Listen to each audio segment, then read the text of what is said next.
All right, so on the next one, we're going to do a Fender. And Fender guitars are a little bit different, the bridges, because it has 6 individually intonatable and adjustable saddles. So we need to make these 6 saddles match the fingerboard radius. So this is a Fender. I'm going to just read and figure out what this radius is. So it looks like it's a 9.5 inch radius. So I'm just going to check that here and see if it's close to that there.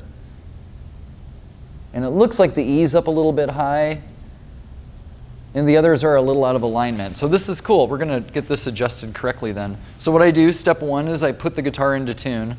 Step 2, we're going to put a capo at the 1st fret. Now I've already adjusted the neck relief on this, so now I have to move to the bridge. So I'm going to do the same thing as in the Les Paul.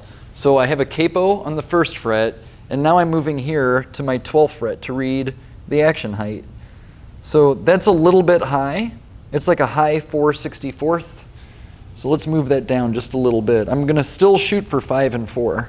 Now this is just like a generic spec that I'm trying to hit. Again, you'd want to check with your customer. That's like the last step of the process, is passing the guitar back and forth and making sure that your customer likes the setup that you gave them, because everyone does play a little different action. So, okay, I lowered it just a little bit, and now I'm right on that 4/64 line. So now I'm going to go to the low string. I'm going to try to get that 5/64, and it's a little bit high as well. So let me move that down. I think that that's going to get it. Moved it down. It was just right on top of the line there. There we go. There's 5. Got it. So now that I have the E's in check, I'm going to use this undersaddle gauge to get the 4 middle strings. I've got 5/64, 4/64. So I'm going to push the 9.5 inch radius underneath those, and we're going to get those dialed in. So those 2 are touching the gauge. These 2 are not. So I'm going to lower those down just a little bit until they touch the top of the gauge. Let's get those 2 so they're touching. Up just a little bit. When you get one of these tools, it takes a minute to get used to it, but you can get really quick with it after a minute. Okay, we're cool now. So now I'm physically touching the top of the gauge at every point, the 9.5 inch radius. And now what I want to do is come back and make sure that my saddles are adjusted right side to side. I like saddles that are stair-stepped. I don't like to have them like this.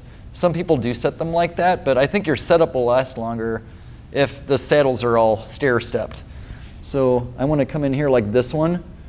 It's leaning over just a little bit. Move that one up, this one down, until they're all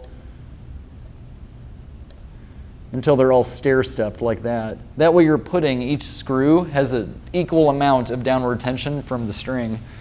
Then I come back here, adjust it again if I need to.